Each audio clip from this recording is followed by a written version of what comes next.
that the person now activates their imagination. So from before, they can just simply see everything physically, and the best that they will see will be who you are. Whereas when you're calling over the phone, it's almost as if the person now doesn't just hear who you are, but they also see this like imagination of everything that you're giving to them. It just activates so much more in their mind as to how you might look, what you might smell like, and things like this. So I love doing the phone call sales because I can just paint a picture in the person's mind and get them to really start looking with different eyes rather than just like the physical eyes that most people look with. And also what I feel like starts to happen here too is that it can actually transfer from more of an egoic sale to a soul sale. Why do I say that? Because anytime that you're seeing a person, you're going to make a judgment call about that person. You're going to make a judgment about, based off of whether they got a beard or dreadlocks, a certain type of skin color. You might have some preconceived notions as to what that might mean about the person. Whereas when it's just phone call to phone call and you're speaking from soul to soul, heart to heart, like that's all you're relying on. And so the more soul comes into the connection conversation.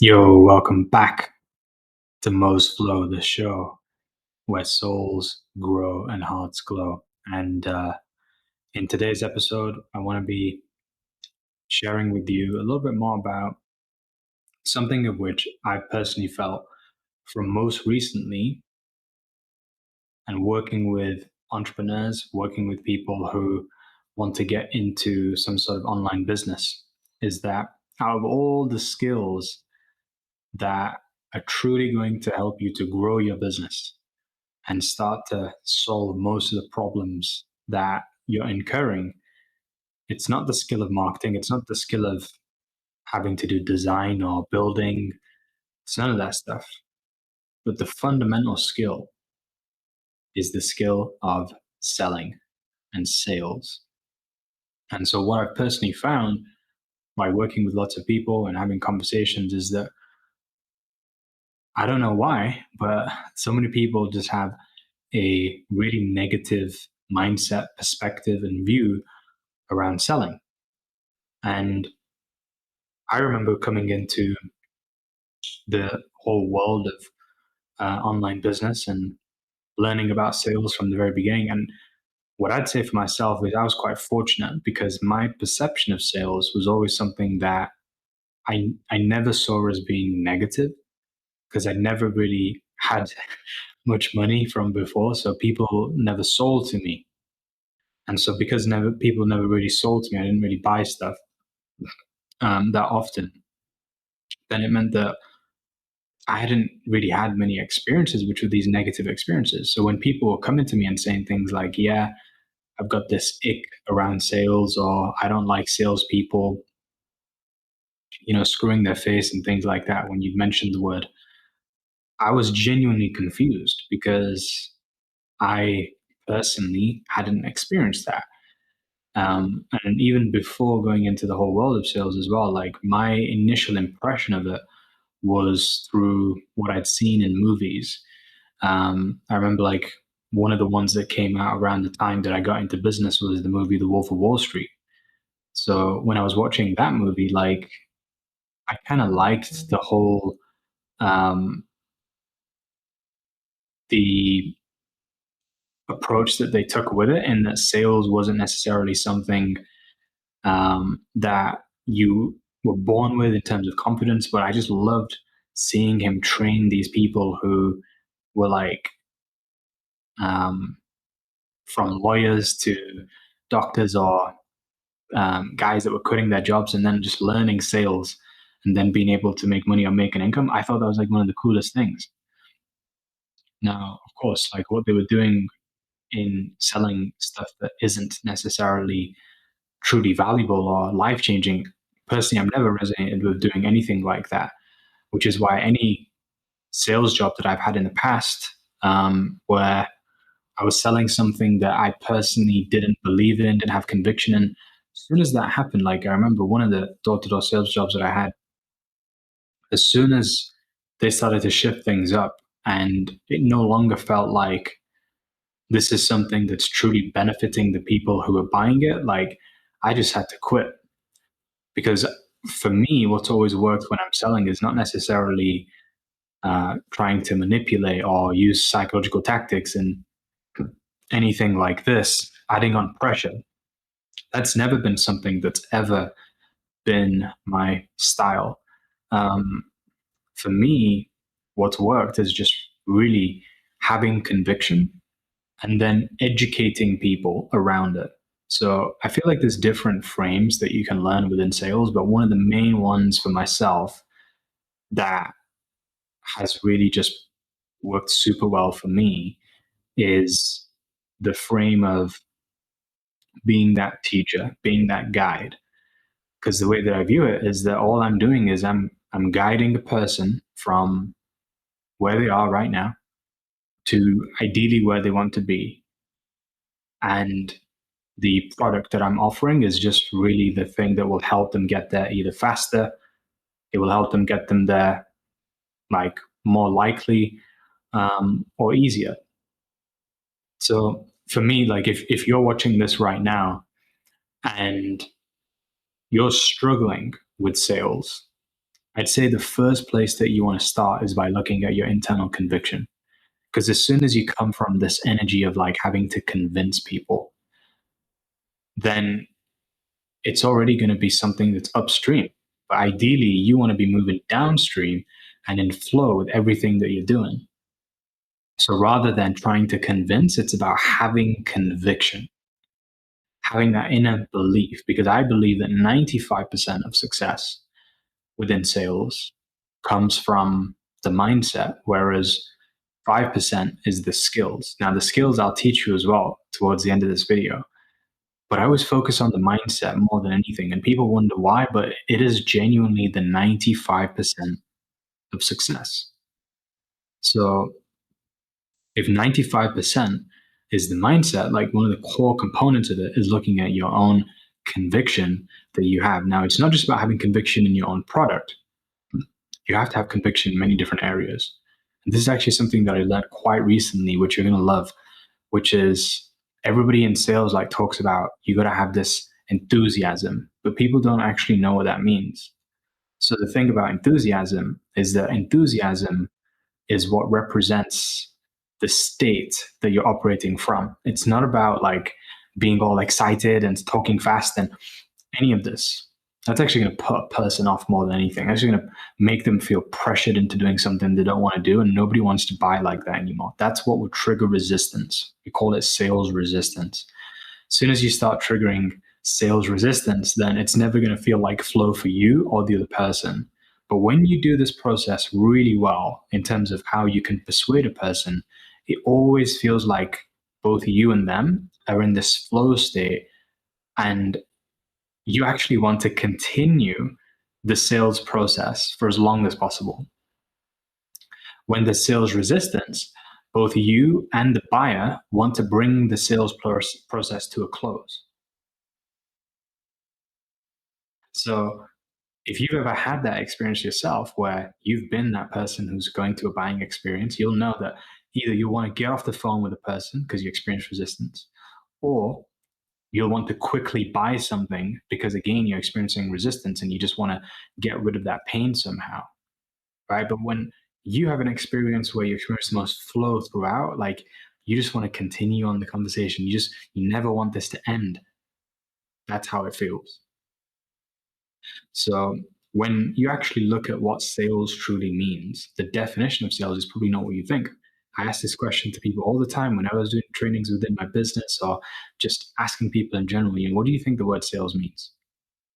And everyone's saying things like sales is about getting somebody to buy something. Sales is about the way that you influence and persuade.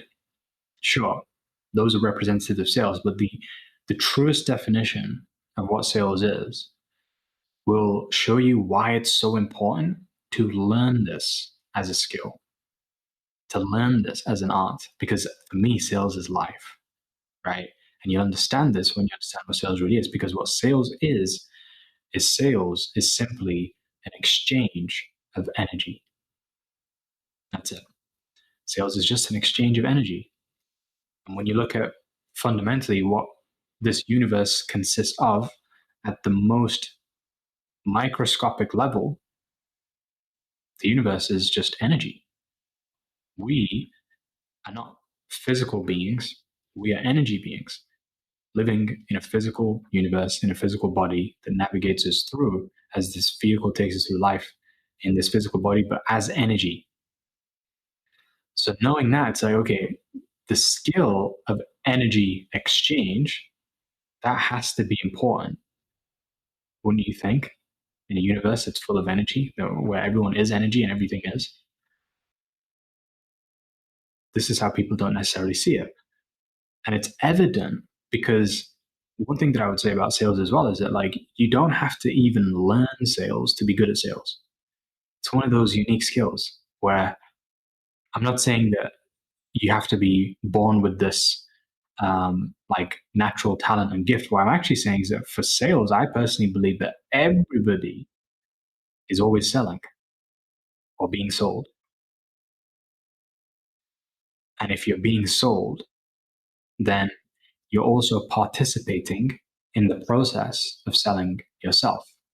So every sale that's occurring is not just a sale that's happening from the external person that's influencing you, but it's also the inner dialogue where you are closing yourself on the idea. Sometimes it's just you, but even when there's another person who's done a really good job, it's always going to involve a piece of you as well. And you're either going to sell yourself into something, you're going to sell yourself out of something, but you're always involved in the process.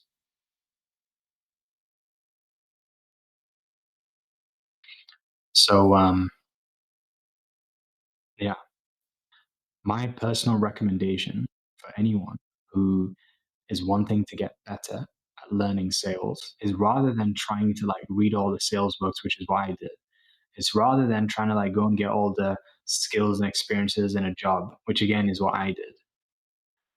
I personally believe that the number one thing that you can do to improve your results within sales is to just simply buy into your own product better than anyone else. Truly buy into it. And remember, like I was saying, it's not just about having conviction in your product, it's about having conviction in what you're offering.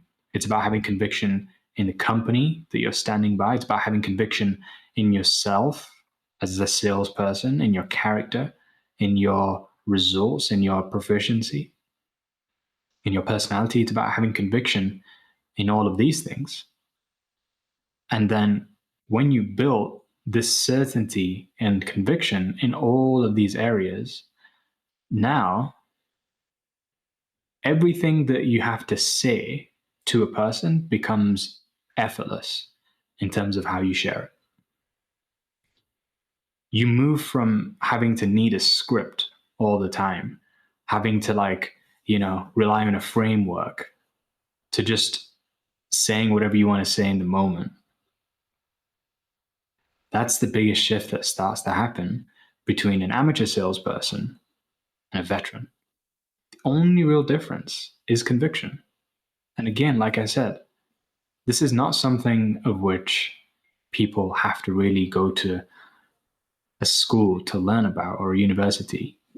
When you're born and you see kids, if you want to look at some of the best salespeople in the world, just go and observe what kids are like and how much they throw themselves into selling to their parents to get them to buy them the stuff.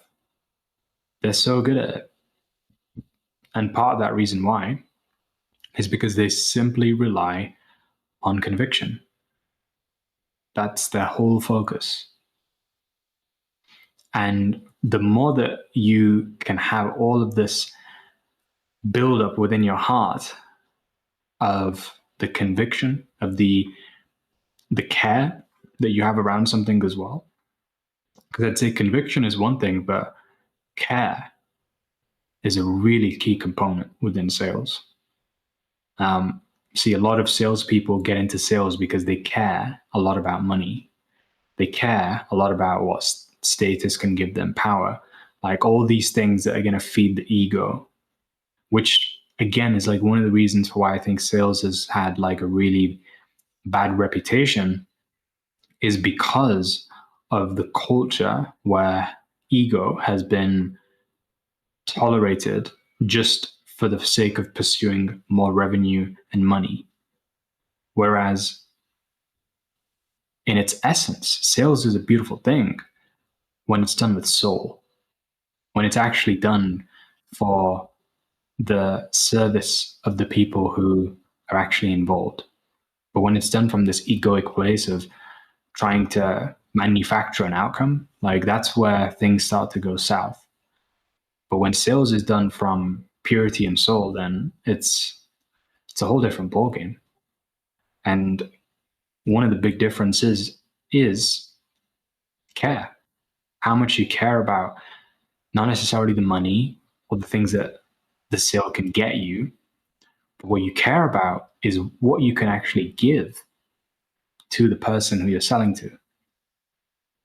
When you care so much about that person who is on the other side of the table or on the same side of the table, that's one thing that you want to learn about in sales as well, is that it never wants to be like you versus the other person, which is why selling in person, I'd say, is actually way easier than it is to sell online, just because when you're in person, like you can start implementing body language. I'd say the hardest form of sales is like phone call sales or text message sales even, because 70 to 80% of communication is body language. So as soon as you remove that, the person has more potential to misinterpret what you mean by the messages that you put out. Whereas when you can utilize body language is the only universal language. Plus, it's the language of which is more of a subconscious language. See, with the words that we use that come out of our mouths, most of this is going to be more through our conscious thought, prefrontal cortex, all of that stuff. Whereas when you're selling with your body language, this is a lot more, especially for the people who are not consciously aware of like what certain things mean within body language. Like this is the truest form of expression that a person has. And it's like the most difficult to lie with body language, because usually people are not like consciously communicating with their body language. You also have your tonalities, which is about 17 to 20% of communication. And again, it's one of those things where when you're in person speaking with someone or speaking on a video call, easy. But if it's just text message, written, letters, emails, that's quite difficult. However, one thing that I would say is like for me in my sales journey and everything that I've experienced, I personally look back and I look at some of the best sales that I've ever made. And I think some of my favorite ones are actually where I never actually saw the person's face. Why do I say that? It's because when you can't see the person's face, it's not as if you cannot use body language. In fact, body language becomes really key here to separate you from the majority of people who they jump on the phone and they don't think body language is important. But if you're on the phone and you're actually treating it as if the person is in the room with you, the cool thing that starts to happen here is that the person now activates their imagination. So from before, they can just simply see everything physically, and the best that they will see will be who you are. Whereas when you're calling over the phone, it's almost as if the person now doesn't just hear who you are, but they also see this like imagination of everything that you're giving to them. It just activates so much more in their mind as to how you might look, what you might smell like, and things like this. So I love doing the phone call sales because I can just paint a picture in the person's mind and get them to really start looking with different eyes rather than just like the physical eyes that most people look with. And also what I feel like starts to happen here too is that it can actually transfer from more of an egoic sale to a soul sale. Why do I say that? Because anytime that you're seeing a person, you're going to make a judgment call about that person. You're going to make a judgment about, based off of whether they got a beard or dreadlocks, a certain type of skin color. You might have some preconceived notions as to what that might mean about the person. Whereas when it's just phone call to phone call and you're speaking from soul to soul, heart to heart, like that's all you're relying on. And so the more soul comes into the connection conversation, a lot more so. So that's why I personally love selling over the phone, but it's not for everyone. And it's definitely one of the harder ways to do it. It's just if you can master that one, it's probably the best sales way of selling that you can really master. I believe that anyone who can do over the phone sales, you can teach them any type of sales. You can teach them in person sales. You can teach them text messages. It's probably the hardest one to master of everyone because I've tried almost all of them. I'd say the only one that I haven't tried is like in person selling on a stage, but I've done selling on a stage through digital, and that's quite fun. It's actually easier. I think selling in person on a stage would also be pretty easy just because of the perceived authority that you have. So going back to what I was saying, because we went on a little bit of a tangent, right? Going back to this thing about conviction. If you're asking yourself this question now, like, okay, I get what you're saying. I know that I should be focused a lot more on, rather than just looking at the skill, looking at my mindset and my conviction, but how practically can I actually up level the conviction that I have in myself, in my product, in my company, and even in the person. Like that's another big thing that you want to make sure you got conviction, because if you don't believe in the person and that they'll get results, that's going to be something that will transfer. Remember, because sales is a transfer of energy. You have to believe in that person. So what you want to be able to do throughout this process is, if you want to build conviction in these areas, is you just seek as much evidence as possible that what it is that you are offering and selling and in yourself, you want to look for evidence that suggests that there's benefits to all those things. And the more benefits that you can outline, the more conviction that you're personally going to build. So I remember like one of the first things that helped me to make my first ever sale online was I went to this event and I was an affiliate for this community. And when I got there, they basically gave us this exercise to do, which was write out a list of everything that you believe makes what you're offering the best thing since sliced bread. So I came back, I did this exercise, I wrote my list, and then I'd add to it every single day when I'd have thoughts about why what I was selling was the best thing ever.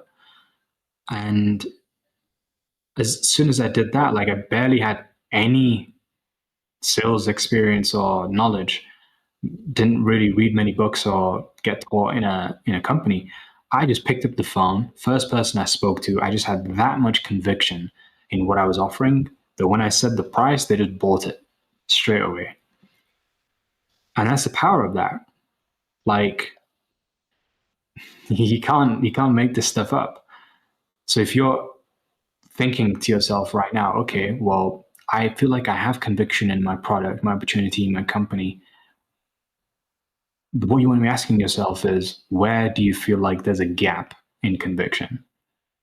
Because, like I was saying about enthusiasm, is about excitement. It's not about excitement.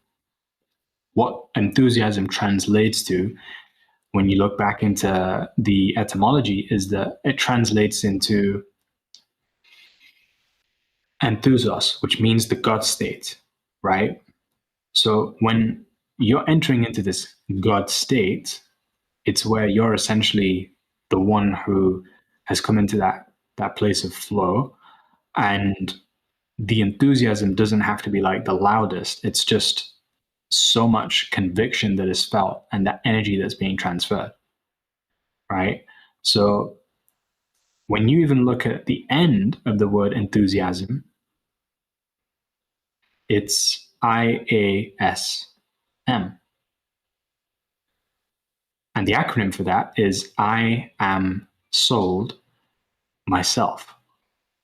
So the big thing that you want to be looking at is, okay, maybe you're sold on your product, maybe you're sold on the opportunity, maybe you're sold on your company, but where are you not sold yourself? And it could be that you're not sold on you. So you just got to write out a list of like all the things as to why you're awesome. Again, like me doing this one list was one of the best game changers that I was ever able to do. Because then I could literally buy into myself. Because if I wasn't bought into me, why would another person buy into me? Any uncertainty that I hold within myself, I'm going to transfer to another person too. So take a look at like, where do you have uncertainty right now? And then just simply go through this process of so that's one aspect to it, is like adding on the benefits. And if you want to double down on that as well, like to really solidify the conviction, is to look at not just the benefits, but the benefits of the benefits. So as an example, let's say that I have a really good car that I'm going to sell. One benefit of the car is that it has leather seats. That's a benefit. Or that's a feature, sorry. What's the benefit of that feature, that it has leather seats? That it's comfortable. Okay. So comfortable seats makes me feel comfortable. What's the benefit of feeling comfortable? Here's how you go deeper and you build even more conviction. The benefit of feeling comfortable ultimately is that you can actually increase your lifespan by being healthier, not having as much stress. So now we're looking at the benefits of the benefits. So this is a way that you can build conviction, but look at it like this. Your conviction can only go so as high as what is holding you down as well. So if you look at like all the benefits are going to pull your conviction up, there's also going to be like things that are going to be limiting beliefs that are weighing you down. So this is where you want to essentially like look at identifying what are some of those limiting beliefs that you have around yourself, around your company, around your product, around your opportunity. What are some of the limiting beliefs that are weighing you down? And the more that you can take these limiting beliefs from the unconscious, because that's where they currently exist, they won't be in your current awareness. So it's about actually becoming aware of what you're unaware about, becoming conscious of the unconscious. And then once you've become aware of some of these limiting beliefs, you might recognize that, damn, there's a part of me that fundamentally believes that I'm not good enough, that I'm inadequate at what I'm doing, that I'm not confident enough. There's a part of me that believes that I've got limiting beliefs within sales. Like, I don't think that sales is a positive thing to do. It could be limiting beliefs about your future goals and identity. I feel like all rich people are evil. If you have that limiting belief, would you ever want to build wealth and become rich? No. You're going to have resistance every time you start taking action. So this is where it's so important that you start looking within and seeing what are these limiting beliefs that exist that you haven't necessarily overcome. And as you do that, you're going to remove this anchor. You're going to feel this lightness, and that lightness will take you up to the sky. And from that place, that's where you'll unlock your financial freedom through being able to sell with conviction, right? So there's so much that I can share in terms of the mindset when it comes to sales. This is just like one tiny little thing that if you're to adopt this, it will genuinely be, from what I can see, like one of the biggest game changers to the results that you'll start getting in your sales career. But I did also say that I'm going to touch a little bit on the skill set too, right?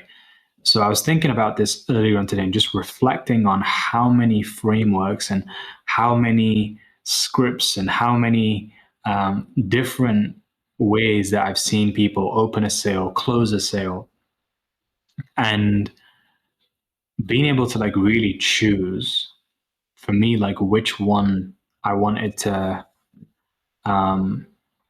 decide on as being the one that I would teach my people and like everything like that. But I've invested so much money and tried out different peoples for myself, and even got my teams to try out different people. We tried out people like Cole Gordons, who is the one that engineered the 7 Beliefs.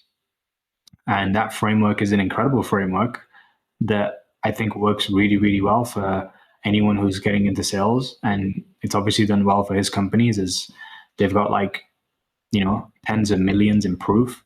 There's also like the network marketing, Eric Worre's breakdown of like how he does it. And that's just like a great script that you can follow. There is Jordan Belfort's framework, which is like just get people certain on the different things that they have to be certain on. And I think from what I've actually seen is that all of this is people just remixing and adding things together that have then been the expression of what has been the number one thing that's worked for them. There's like Jeremy Miners, which is his framework around like doing it without pressure. So I just think that all of these people, like, you don't want to get too bogged down into the frameworks that people give you, just because it's all doing the same thing. It's all the same thing, but just repackaged. How I view it is I can give you a framework that I remember sharing this, and it wasn't something that I read from a textbook. It wasn't something that I was ever taught. It's just genuinely how I view it from this frame of like guiding and educating people.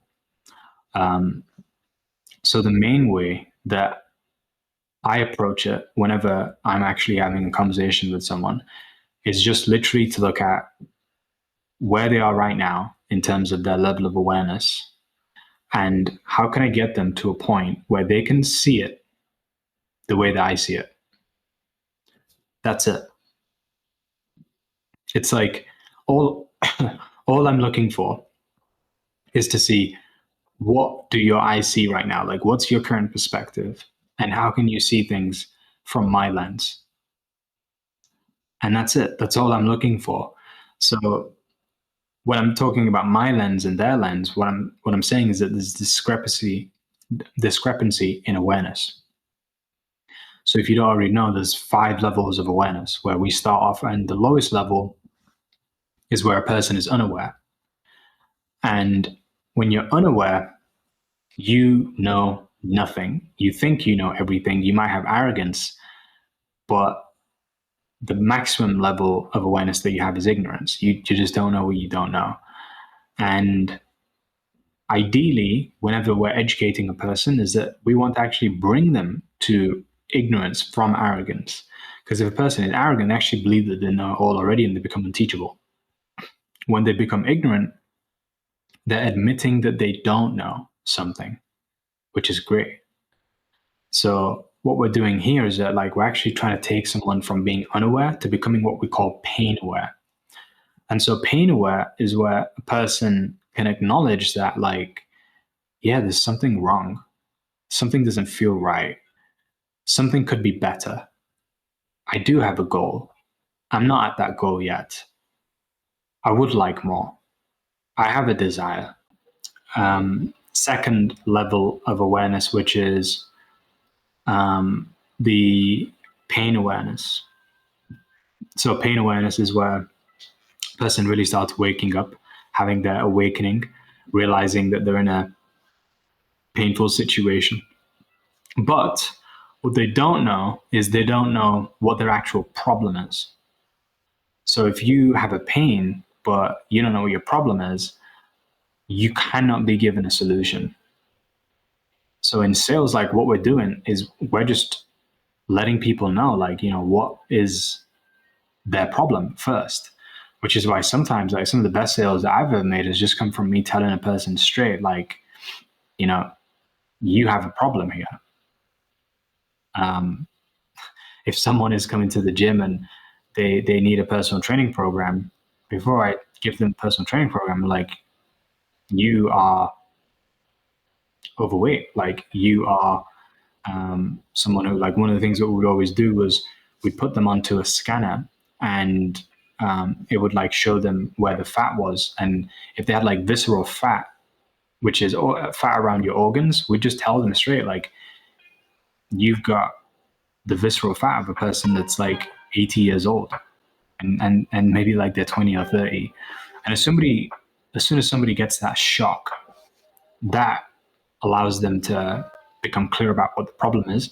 And straight away, what they then want is the solution. So the common mistake that people make at this point is that they will provide a product instead of a solution, right? That's the common mistake that people do. It's almost as if it's like the, the Jordan Belfort movie, Wolf of Wall Street, where he like creates the need of sell me this pen. He's like, oh, I don't have a pen. Or write me this thing. He doesn't have a pen, and he just gives him a pen. That's creating demand and showing that there's a problem there.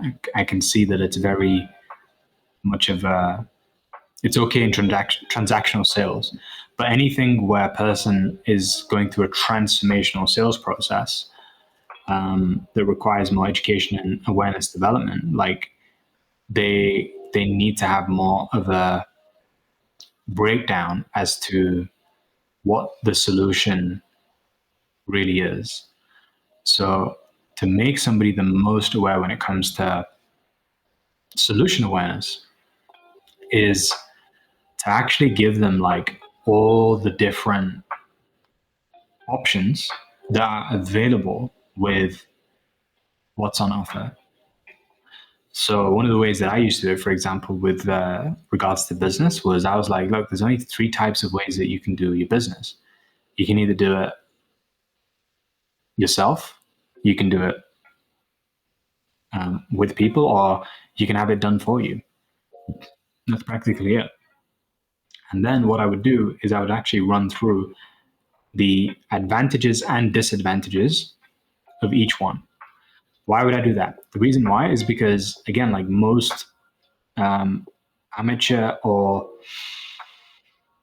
not just amateur, but most salespeople who are not concerned about the truth, but are more concerned about getting the sale, will make their solution look better than everything else without sharing the negatives of their own solution and the negatives of another person's.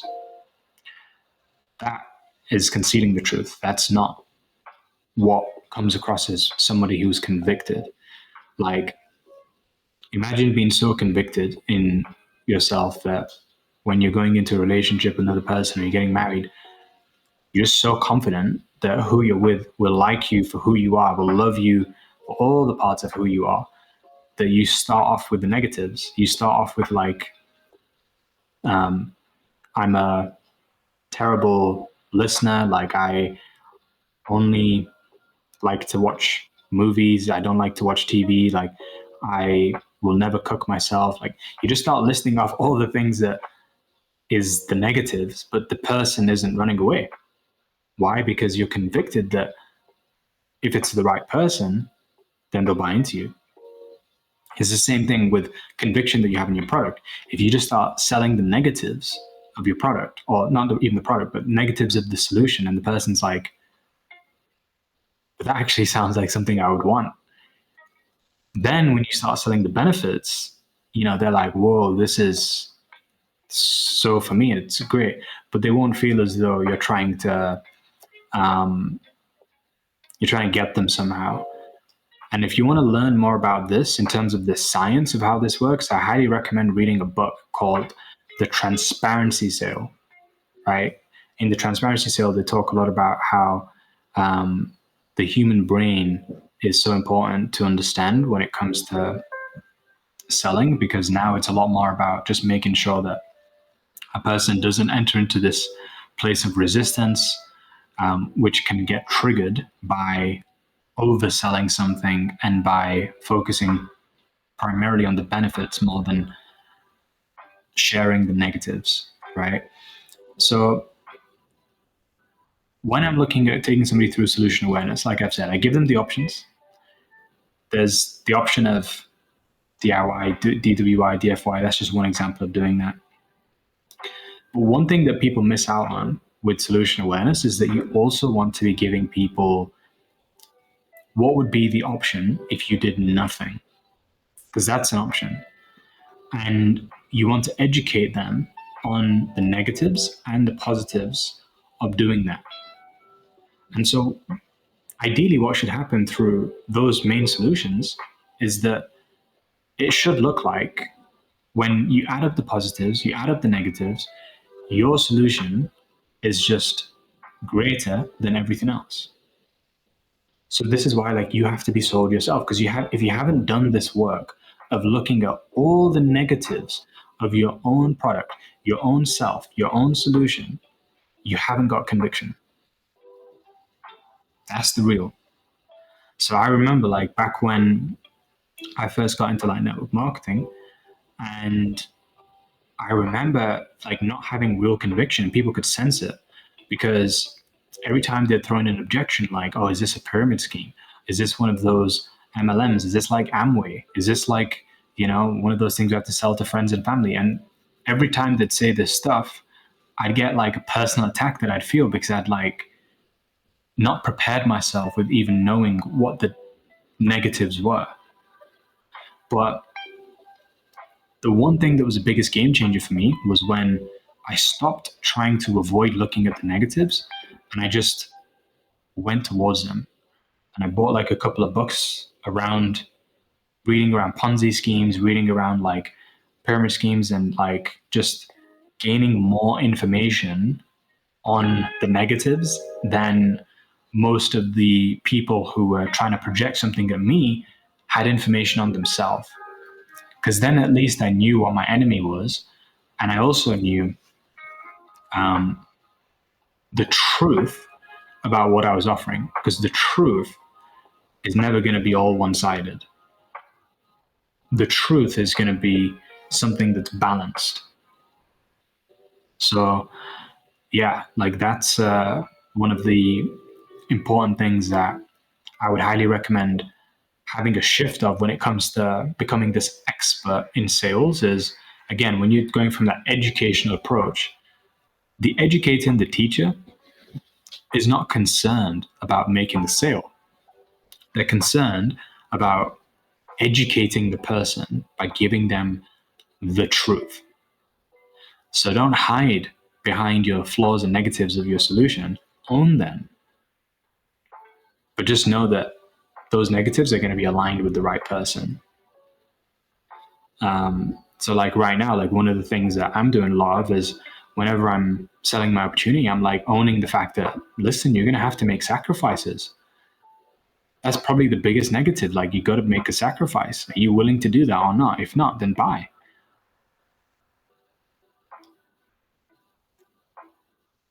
Because I'm going to give you the real. I'm going to give you the truth. And people respect that in terms of your confidence, and they can sense the conviction that you have in something too. Why would this guy focus so much on the negative if he is trying to sell me something? I give you another great example of this is even before I got into any sales within business, I used to play a lot of tennis. And so much so that I took it, very seriously. I used to play professionally almost and compete. So when I was playing, like, I remember one guy who was a friend of mine, and he comes to me and he says, "Hey, I just been watching Wimbledon and it looks really cool. I know that you play tennis as well. Would you have a game with me?" And I was like, I do not want to play tennis with this guy because I just knew that he was going to be a beginner. I'd been playing for many, many years. It was going to be boring for me. But I said, listen, I'm going to go to the park anyway. I'm going to go and hit with this person who I usually hit with. So there was actually a decent player. And I'll give you 5 minutes. Let's do that. So the stance that I actually had with him was, even before I said that, was like, when he asked me, would you come and play with me? I was like, I take this shit seriously. Like, the more so I was pushing him away. I was like, I don't really want to do that. This is a serious thing for me. But the more that I was like pushing him away, the more that he couldn't resist coming closer towards me.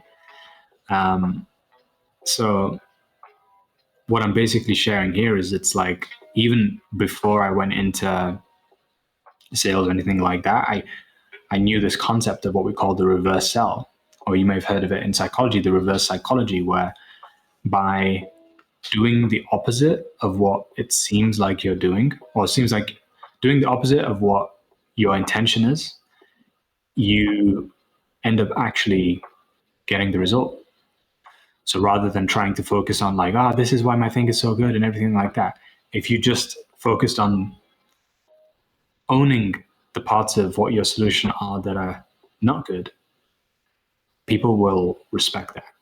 And they'll lean in, trust what you've got to offer, and look at everything from an objective lens, an objective perspective, which is what you want, right? So that's like the solution awareness.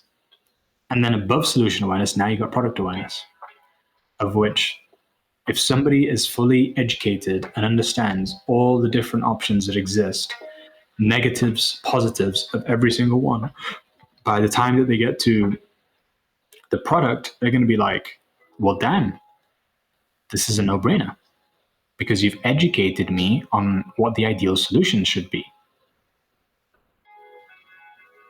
An example of this is like when I learned it is the guy who has ClickFunnels right now, Russell Brunson. He basically teaches everybody about the different ways that you can sell online. And then he educates people on this idea of using what's called a sales funnel. So then if people want to buy the right tools and the kit for sales funnels, they're going to go for Russell Brunson, because he's the main educator around the solution. So rather than thinking about how can you become the person that has the best product, nowadays in business, it's a lot more about how can you become the best educator on the solution for the whole industry, where you're just giving value around that particular thing. Another great example of this is like Alex Hormozi. You see him right now, and everything that he's putting out is about like how you can be a better business owner online, how you can run a good system with ads and get the most lifetime customer value and repeat customers, etc. So then who would you trust as an authority when it comes to what software solutions that you can actually buy? Of course, you can trust everything that he says, which is why when he teamed up with Sam Ovens for School, so many people jumped on School because they're like, well, yeah, if Alex Hormozi uses it, endorses it, it must work because he's the main authority and teacher in that particular area. So when you're selling, like I said, most of that work happens in the solution awareness stage. And as soon as that person has become truly solution aware and is certain about the truth, and they're product aware now, it's easy. You just literally show them the product and help them to see the features. But more so, what you want to focus on is not the features, but the benefits. And not just the benefits of those benefits. Now, the final level of awareness is after product awareness, we have most awareness. And most awareness is where a person now knows not just what the product is, but they know how well that it works. So this is where storytelling comes into play. This is where, like, and you've seen me do this throughout this video as well. I've been using storytelling, these moments, to solidify what I'm actually putting out there. So storytelling works really well, and you want to put in case studies, testimonials, examples, and proof of people that have actually got success with everything that you're sharing. And I'd say one of the biggest things that has been a game changer for myself is learning that this proof doesn't just have to be something that I add in towards the end, because then there's going to be uncertainty all the way until the end, which it's not going to be ideal. Ideally, you want to be like building certainty over time by just adding in like these little stories throughout the entire journey. And especially beginning with proof. Because as soon as you begin with proof, a person's like, it's possible. Let me now listen to everything else that is happening over here. So, simply put, like, if you can just guide people through these levels of awareness, then they will buy whatever it is that you're offering. But the question is, in terms of how you actually take people through these levels of awareness, what are some of the things that can help, and what will make it difficult? And I'd say, for me, biggest thing that helps within your sales process as you're guiding people through the sales journey is actually what's going on in your heart. Again, I talk about care as being important. That's one thing. The second thing that I'd say is important that is probably as an effect of what happens from care, but if what you truly care most about is making sure that the person is educated and is being taken care of and you're in service, then chances are you're going to have a lightheartedness around other things that are less important. And the more lightheartedness that you have in your sales journey, the more that people will feel as though you're not attached to the outcome. You're not attached to the sale. So if you're not attached to the outcome, then they'll be like, yeah, this person just doesn't care whether or not I buy. So if they don't care whether or not I buy, then like there must be nothing in it for them. And like, this is a safe place for me to kind of enter into the buying process. One of the things that makes people feel unsafe within sales is when your energy is coming from this place of like, I need this, As soon as you come from this place of I need this, it's over.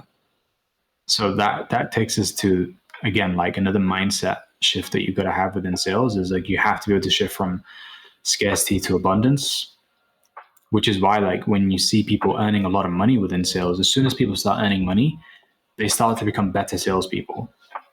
The most difficult phase of sales is the beginning phase, where you're in physical scarcity, but you have to be in spiritual abundance. And it can be difficult. It can be hard, but it's possible. And what I would say is that the main thing you want to focus on there is just adopting the mindset of those who have been successful and making sure that like that becomes the thing that is now your subconscious that's leading you, and that's your new operating system, is operating from abundance rather than operating from lack and scarcity. If you do operate from lack and scarcity, it will repel people away from you, and they'll get this ick, this resistance.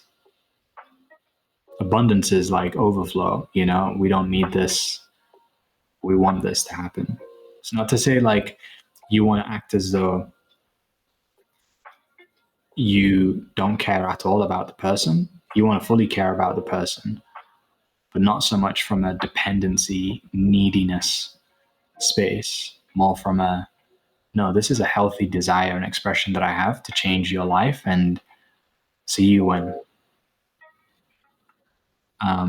And so that's another big thing about sales as well, is that the more that you put this focus on yourself into the sale, the more that the person's going to be put off, because at the end of the day, your focus is on them. Now, I'd say that there's an extreme here too, which is what I experienced, where it was like all my focus was on them. And then when this happens, a person will have more of a disrespect for yourself, disrespect for your time, disrespect for your energy. And that is like self-sacrificing. So you do want to come into this happy medium where the way that you're communicating is still in an assertive way, not aggressive and not passive, but an assertive way, so that person knows that your time is valuable, that you are valuable, and that you're somebody who they can genuinely respect and be led by. So again, like I said, I could speak on sales forever and ever. Like I should probably do like one of those Guinness World Record Book challenges, just talking on sales. I can do it all day long. So if you've liked this video, you like this episode, you feel like you've taken some gems, then give me a comment. Let me know some of the biggest takeaways that you've experienced. And I'll definitely do another one of these again, talking about something different within sales, which will also help you massively. What I'll finish on right now is that what I've just touched on is one aspect of qualification, and that's looking at awareness. There's also the means that a person has, because if you're spending a lot of time with a person that like they just don't have the means, and that doesn't necessarily mean that they have to have money, they could just have assets, they could have resources. If they don't have the means, then chances are like you're going to start beating up on yourself and thinking, damn, I'm a bad salesperson because I'm not closing any deals, but I feel like I'm doing so well. So it's important that you learn the art of prospecting and knowing that looking for the right people at the right time is very important. Otherwise, it's going to be heartbreaking. So the means is important in the qualification. And then another one is the authority. Does the person have the authority to say yes? And if they don't, if you're good, you can empower them to reclaim their authority. This is one thing that I've learned to be able to do. Not everybody can do that. So what they tend to do is they'll say like, oh, are you the decision maker? No. Okay, well, can you bring the decision maker onto the call? And that's like one approach of doing it. For me personally, I'm like, why aren't you the decision maker? I mean, I won't necessarily say these words, but this is the conviction that I hold. It's like, I believe that much in the person that I'm like, yo, you deserve to be the decision maker. You should be the authority. Why aren't you here making your own decisions as a grown person? That's the kind of energy that I have around it. And again, when you take it from this lighthearted place, just say the right things in the right way. Because again, what I would say mostly is that within communication in general, and within sales specifically, what you say really doesn't matter. Going back to what we were talking about before about words only being like 5 to 7% of communication, what you say really doesn't matter. How you say it does. So focus on that. Focus on just building that conviction, saying it in a way where it's lighthearted, it's playful, and caring about the person. If you can do those things, you won't need anything else. And I'll finish off on a story as well. Like, I remember when one of my first ever sales guys, Luke, wasn't a sales guy back when I was working with him.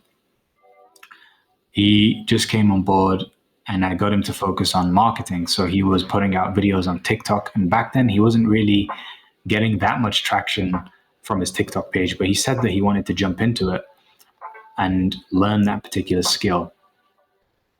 And then one day I got a call from him saying, "Hey man, you won't believe it, but I just closed the deal." I was like, "What?"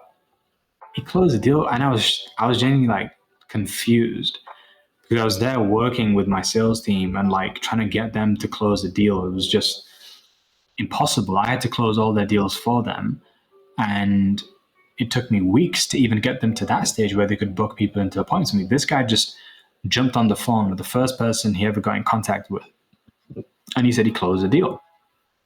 Now, don't get me wrong, it wasn't like a huge high ticket deal, it was just a low ticket. But even still, I was like, what happened? And the way that he broke it down to me was like, I did not teach him any of this. In fact, I never had a single sales training that I gave to this guy. But he came back to me and he'd not watched any sales training either. He'd not watched any sales calls, nothing. All he did was he picked up the phone, he had a conversation with this guy, and he held so much conviction in his product. I tell you the reason why is because he paid like almost 100 times more than what the guy was paying for it. So just in terms of the value discrepancy, and also it wasn't as if it wasn't worth what he originally paid. It's just that there was a massive discount in terms of what this guy was getting. Like, the value was massively discounted.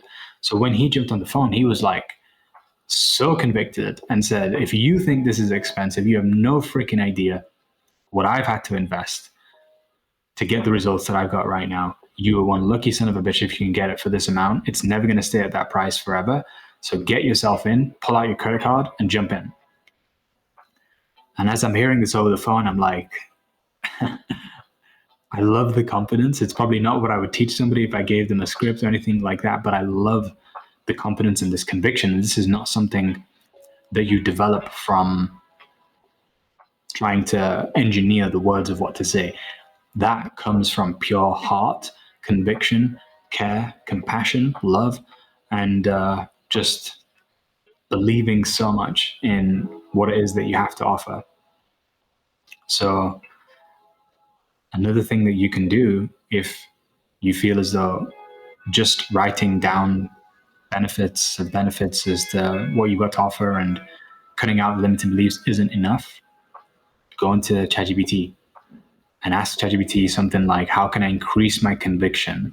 Or where is my conviction right now lacking? And simply through doing this, like, you're going to see that the conviction levels will go through the roof. So yeah, everything that I focused on in terms of duplicating sales, the best success that I gained was by duplicating not psychological principles, not tonalities, not scripts. The best duplication that I got was heart-centered leadership. Sales is about leading another person. By first leading yourself, learning how to do that, and then afterwards, making sure that whatever's in your heart is pure.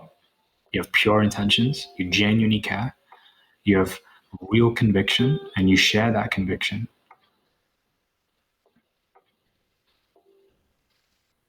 And that's really it. Whoever has the biggest heart wins.